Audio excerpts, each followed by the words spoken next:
मुझे लगता है कि भारतीय जनता पार्टी का जो काम करने का तरीका है, जो वो ऑपरेशंस करती है भारतीय जनता पार्टी, उसके पीछे एक सबसे बड़ी उसकी मंशा ये होती है कि जहां वो कमजोर होती है वहां वो मेकअप करती है, वहां वो कोशिश करती है, जहां वो बीमार होती है वहां उस राज्य में वो इलाज करती है। सबसे बड़ी बात तो यह है कि अगर इस टूट फूट को हम बानगी माने, महाराष्ट्र में भारतीय जनता पार्टी लगातार कमजोर होती जा रही है। इस बात को भाजपा ने खुद महसूस किया और बाकायदा अपना सर्वे करवा के मालूम किया कि सरकार बनाने के बाद भी महाराष्ट्र में काफी भाजपा का स्तर गिर रहा है, उसका ग्राफ गिर रहा है। आने वाले चुनावों में भाजपा को बड़ा नुकसान हो सकता है। इसलिए उसने एक बड़ा ऑपरेशन किया जो सारे देश ने देखा। उसके बाद उसे ये भी लग रहा है कि गुजरात, जहां मेन विपक्षी एकजुटता और जमावड़ा हो रहा है, वहां नीतीश कुमार किसी तरह से कोशिश कर रहे हैं कि पूरे देश के गैर भाजपाई, भाजपा विरोधी ग्रुप जितने भी दल हैं वो सब एकजुट होकर और भाजपा से मुकाबला करने की ताकत पैदा करें। वहां भी भाजपा अपना एक ऑपरेशन कर सकती है। और जैसा कि नीतीश कुमार की सरकार के गठबंधन के घटक दलों को उसने कहीं ना कहीं अपनी तरफ खींचा, मांझी की बात करिए, और इस तरह की तमाम कोशिशें हो रही हैं। लेकिन यूपी की अभी हालत जो है वो भाजपा की बहुत अच्छी है। सबसे मजबूत गढ़ भाजपा का उत्तर प्रदेश है और उत्तर प्रदेश के जनाधार में कोई भी सेंध नहीं लगा पाया है। विपक्षी खेमा जो सबसे बड़ा समाजवादी पार्टी है, वो तमाम कोशिशों के बाद भी भाजपा को लेकर जनता में नाराजगी पैदा नहीं कर पा रही है समाजवादी पार्टी, या वो उस शिद्दत से काम भी नहीं कर रही है जिस तरह से कोई विपक्षी दल जनता के बीच जाके इस बात का एहसास दिलाता है कि जनता, तुमने उत्तर प्रदेश में जिस तरह से दूसरी मर्तबा सरकार योगी आदित्यनाथ की बनवाई, उस तरीके से तुम्हारी बातें, तुम्हारे वादे पूरे नहीं हो पा रहे हैं, तुम तकलीफ में हो, तुम्हें सरकार नौकरी नहीं दे पा रही है, महंगाई पे काबू नहीं है, तमाम तरह के मसाइल हैं। इस तरह की ना कोशिश हो रही है और ना जनता का रुख लग रहा है कि जनता का कोई ऐसा रुख है कि वो भाजपा को हराए। इसलिए भाजपा अभी बहुत जल्दी उत्तर प्रदेश पर या तोड़फोड़ में कोई काम नहीं करेगी। अगर आने वाले समय में जिस तरीके से कोशिश हो रही है, विपक्षी खेमे इकट्ठा हो रहे हैं, नीतीश कुमार और कांग्रेस की अगुवाई में जो कोशिशें लगातार हो रही हैं, पहली चीज तो मैं याद दिलाना चाहूंगा कि अब से 15 दिन पहले आप तमाम खबरों पे और डिबेट्स के सब्जेक्ट पे गौर करिए तो लगातार एक माहौल देश में बन रहा था।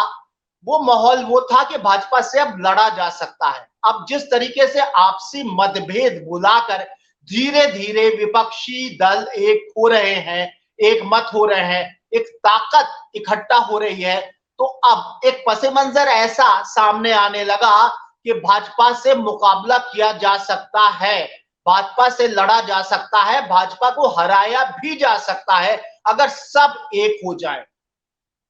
क्योंकि इससे पहले एक आम धारणा यह है, खासतौर से भाजपा विरोधियों की भी एक धारणा यह है कि भाजपा को कोई एक दल हरा नहीं सकता। भाजपा बहुत बड़ी ताकत हो गई है, उसके पास में हुकूमतें भी हैं, एजेंसियां भी हैं, जन समर्थन भी है, हिंदुत्व का मुद्दा भी है, मंदिर भी है, काशी मथुरा, तमाम ऐसी ताकतें हैं कि तमाम नाकामियों के बाद भी भाजपा लोकसभा जीत जाएगी। उस माहौल को झुटलाते हुए जिस तरह नीतीश कुमार और राहुल गांधी ने कोशिश की और कोशिश जारी है कि तमाम दलों, उन दलों जो एक दूसरे के दलों के जो नेता एक दूसरे के सामने बैठना गवारा नहीं करते थे, वो सब बैठे और ये कोशिश हुई कि आने वाले लोकसभा से पहले सब एक हो जाएंगे, भाजपा से मुकाबले के लिए एक कैंडिडेट एक सीट पर होगा। इस तरह के फार्मूले पर काम हो रहा था। तो पूरे देश में मीडिया, जिसको कुछ लोग गोदी मीडिया भी कहते हैं, उसको भी ये खबरें चलाना पड़ी मजबूरन, और पूरे देश में ये माहौल होने लगा कि अब भाजपा से लड़ा जा सकता है। उसके बाद समान नागरिक संहिता जैसे मुद्दे उछाले गए, उसकी वजह से उस माहौल वो कहीं ना कहीं माहौल डिस्टर्ब हुआ और कहीं ना कहीं वो साइडलाइन हुआ। उसके बाद में महाराष्ट्र में जो ये टूट फूट हुई और शरद पवार की इतनी मजबूत पार्टी, जिसका नेतृत्व करने वाला इतना वरिष्ठ नेता, इतना परिपक्व नेता, उसके पैरों से जमीन खिसक गई और उसका पूरा दल जो है वो बिखर गया, खत्म हो गया। उस माहौल से एक संदेश ये गया कि ये जो कोशिशें हो रही है शायद कामयाब ना हो पाए। और शायद भाजपा ने ये ऑपरेशन इसीलिए किया, उसको उन विधायकों की उतनी लालच शायद ना हो, उसको अपनी सरकार को आगे स्थायित्व देने की लालच ना हो। उसके पीछे शायद भाजपा की मंशा और लालच ये थी कि जो देश में माहौल बन रहा है कि भाजपा को हराने के लिए विपक्षी दल एक हो रहे हैं, एक संदेश ये गया कि विपक्षी दल एक क्या होंगे जब विपक्षी दल खुद ही ये अपना घर नहीं बचा पा रहे हैं। तो महाराष्ट्र में ये कोशिश की गई। उत्तर प्रदेश का मामला कुछ ऐसा है कि उत्तर प्रदेश में अभी तक जो स्थिति आ रही है, जो अभी जो लग रहा है, अगर सर्वे करवाया जाए कि आज भी योगी आदित्यनाथ सरकार के ऊपर और भाजपा के ऊपर एक बड़ी तादाद में, एक बड़ी मेजोरिटी का विश्वास जुड़ा हुआ है और लोकसभा में भी भारतीय जनता पार्टी जीत सकती है। इसलिए अभी ये ऑपरेशन मुझे लगता है नहीं होगा। हाँ, ये जरूर है कि आज सारा दारोमदार अखिलेश यादव यानी समाजवादी पार्टी पर है और अखिलेश यादव का जो एटीट्यूड, जो तेवर नजर आ रहे हैं, उससे ये लग रहा है कि जो विपक्षी एकता का जो एक फार्मूला तैयार हो रहा है, जो एकजुटता तैयार हो रही है, तो विपक्षी एकता को तय करने वाले, उसको कायम करने वाले जो बड़े चेहरे, चाहे नीतीश कुमार हो, चाहे राहुल गांधी हो, चाहे कोई और बड़ा नेता हो, उनके